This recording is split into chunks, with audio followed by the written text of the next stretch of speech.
Child fever और प्यूरिफेरल fever. Doctor dissection के दौरान उसके हाथ पे एक कट लगता है, बच्चों को जन्म दे रही है, उनकी अमवात ज़्यादा। इग्नास सेमनवेल्स ने ये कि एक फादर ऑफ हैंड वॉशिंग समझा जाता है। बिस्मिल्लाहिर्रहमानिर्रहीम, अस्सलाम वालेकुम वरहमतुल्लाह। मैं वकास मजीदी, आप देख रहे हैं मेरा यूट्यूब और फेसबुक चैनल। आज जो हमारा टॉपिक है वो हैंड वॉशिंग पर है। हैंड वॉशिंग दुनिया में कैसे इम्प्लीमेंट हुआ, नाम कैसे दिया गया। अब हैंड वॉशिंग की शुरुआत बाकायदा 1840 में कैसे हुई। एक साइंटिस्ट हैं सैमन वेल्स, इग्नास सेमनवेल्स ने ये कि एक फादर ऑफ हैंड वॉशिंग समझा जाता है इसको। इग्नास सेमनवेल्स ने सबसे पहले मैटरनिटी वार्ड के अंदर ये ऑब्ज़र्व किया कि वहाँ पे जो औरतें बच्चों को जन्म दे रही है उनकी अमवात ज़्यादा हो रही हैं। क्यों ये ज़्यादा हो रही हैं, उसकी वजह को जानने के लिए उसको एक रिसर्च की। उस रिसर्च में ये हुआ कि उसने 2 रूम्स एक ही मैटरनिटी रूम के अंदर बना दिए और एक का जो चार्ज दिया मिडवाइफ्स को दिया कि आप उन पेशेंट्स को डील करें, हामला औरतों को, और दूसरा ये है कि उनको फिजिशियंस थे जो एक ऑटोप्सी रूम डायसेक्शन जहां मुर्दों पर तजुर्बात करते थे मॉर्चरी के अंदर, उस रूम के साथ जो डॉक्टर्स थे उनको कहा कि आप इन पेशेंट्स को जो हमला औरतें उनको डील करेंगे। जब ये नोट किया गया क्योंकि उसके साथ एक डायसेक्शन रूम था, यूं ही मिडवाइफ्स को इसका चार्ज दिया तो यही पता लगा कि मिडवाइफ्स के जो वार्ड है वहाँ पे, मतलब मिसाल के वार्ड 1 और वार्ड 1 के अंदर जो मिडवाइफ्स थे उसके अंदर शरह-ए-मौत कम हो गई। और उसके बाद जो दूसरा ये था कि वहाँ पे जो डॉक्टर्स थे, फिजिशियंस थे, वहाँ पे शरह-ए-मौत सेम थी, कोई फ़र्क नहीं था।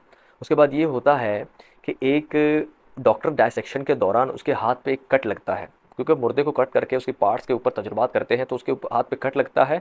तो वो भी इसी फीवर की वजह से जिसका नाम है चाइल्ड बेड फीवर और प्यूरिफेरल फीवर, इसकी वजह से उसकी वजह मौत बन जाती है।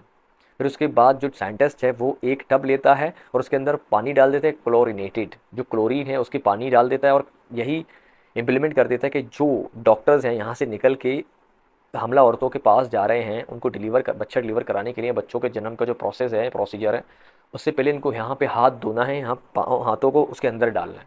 उस अमल के बाद अगर पहले 10 जो मरीज़ों का या 10 औरतों का इंतकाल हो रहा था, उससे कम होकर 2% तक हो रहा था, इतना कम हुआ। तो क्योंकि प्यूरिफेरल फीवर एक ऐसा फीवर था जो औरतों के यूरेथ्रस के अंदर ये जरासीम दाखिल हो रहा था और उनकी मसाने की जो नाली है वहाँ पे ये दाखिल हो रहा था। उसके बाद ब्लड स्ट्रीम के थ्रू उनको इन्फेक्शन के अंदर दाखिल करा था और उनकी शरह मौत वहाँ के हो रही थी।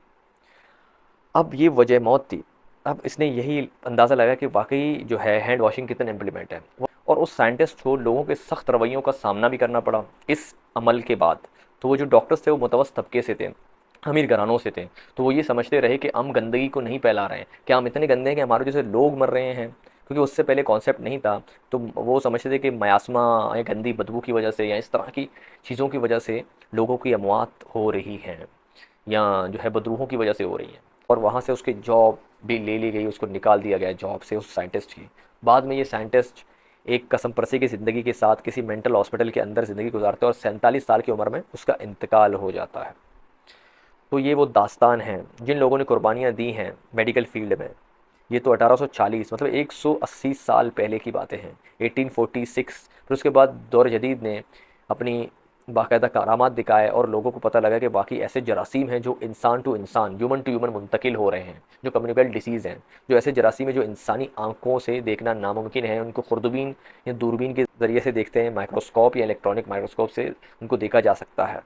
तो लोगों ने ये देखा, यही कि हैंड वॉशिंग इतनी अहमियत का हामिल है कि ये break the chain of infection, जो जरासीम का चेन है, जो जरासीम का एक बाकायदा रिदम है, उसको तोड़ देता है। इसलिए इस्लाम में भी है, तमाम मज़ाहिब में सफाई और पानी का इस्तेमाल सफाई के लिए होता है। और हर मज़हब में, मतलब मुसलमानों में नमाज से पहले बाकायदा वज़ू होता है, हाथों का धोना, चेहरों का, टखनों का और सरों का पानी मसा करना और टांगों पैरों का धोना। और इसी तरह क्रिश्चियनिटी में भी अगर कोई गुनाह हो जाता है, गुनाह सरज़द हो जाता है किसी भी इंसान से, उनके मानने वालों पे, तो वो यही करते हैं, प्यूरिफिकेशन करने के लिए उसको पानी के अंदर डुबकी लगाते हैं इस तरह। और इस्लाम यही कहता है कि सफाई निस्फ ईमान है। तो आप बैतुल खला से भी निकलते हैं, आप हाथ धो लेते हैं, आप खाने से पहले भी हाथ धो लेते हैं, कहीं बाहर से आ रहे भी घर पे पहुंचते भी हाथ धो रहे हैं, कि इंतहाई अहमियत का हामिल है। ना कि इतना हाथ धोएं कि आपको ओसीडी हो, ऑब्सेसिव कंपल्सिव डिसऑर्डर हो, कि आपको आदत लग जाए इसके बगैर इसके आप रह नहीं पाएँ। तो हाथ दोनों की इतनी ही अहमियत है कि लोगों की ज़िंदगियाँ बचती हैं बाज़ औक़ात। आज के लिए इतना ही, इजाज़त दीजिएगा। अल्लाह हम सब का हामी और नासिर हो। जज़ाकल्लाहु खैर।